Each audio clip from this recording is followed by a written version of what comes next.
Hey guys, Inez here. I just wanted to make a video and let you guys know why I was taking Apetamin. I made a list so I won't forget anything. But I've always been tall. I'm 5'11", and it kind of runs in my family. Like my mom's like 5'9", and she started off thin, and then when she got older, now she's like 150. And then my sister, she's like a little bit shorter than me. She's maybe like 5'10", but she has two kids, so she kind of thickened up. But I wouldn't really necessarily get teased, but people would make me feel like I wasn't a person, if that makes any sense.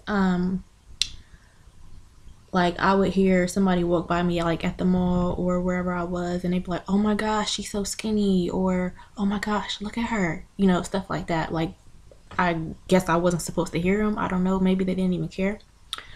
But one day I had went to New York and Company, and I was like maybe in middle school, and they are known for having smaller sizes and longer length.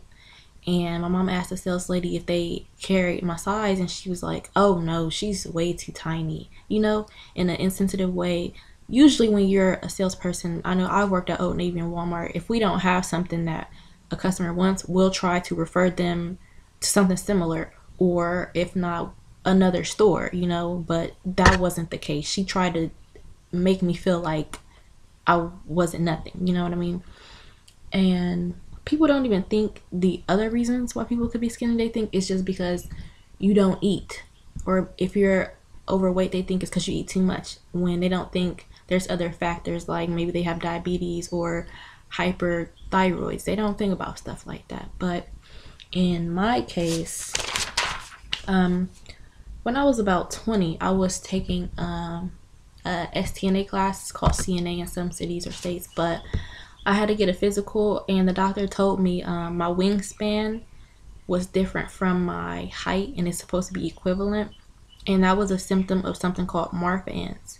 And Marfan's is basically Abraham Lincoln. You know how Abraham Lincoln was like very tall and slim. It's kind of basically named after him. But I didn't have a lot of the symptoms, but some of them I did, like random stretch marks, like I have them on my butt and my knees, and I haven't weighed anything and then lost it when I was like 12 years old. And then some of the symptoms are like larger hands. I don't know if you can see it, but I have long fingers and I guess long feet, if that makes sense. They're not really big, but my feet are long.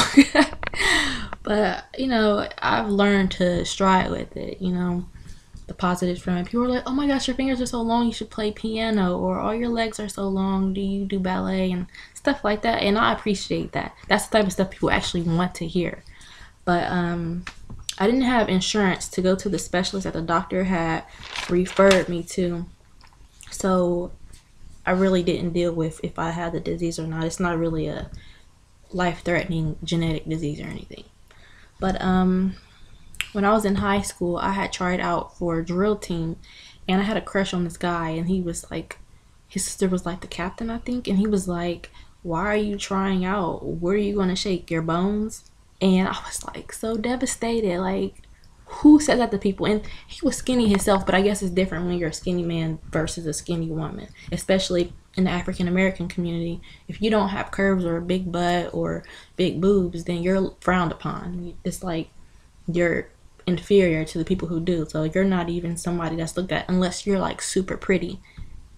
And it may sound crazy, but that's really how it is. I don't know any other way to put it. I don't know how to sugarcoat it, but basically, if you don't have curves, typically you're nothing.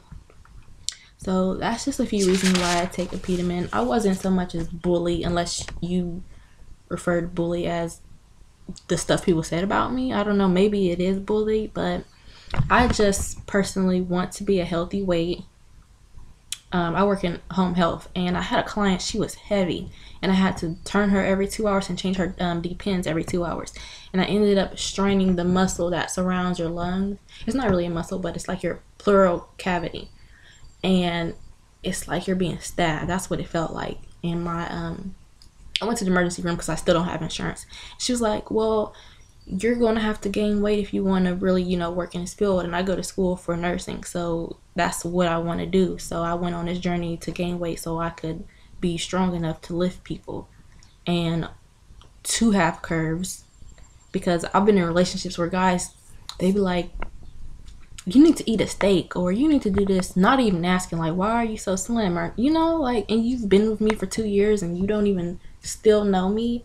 But thankfully I'm with a guy now who loves my size, and he's like, no, you don't need to gain weight, you don't need to do this, you don't need to do that. He actually loves me for who I am, and I love it. Like, I'm so thankful finally to be able to accept myself.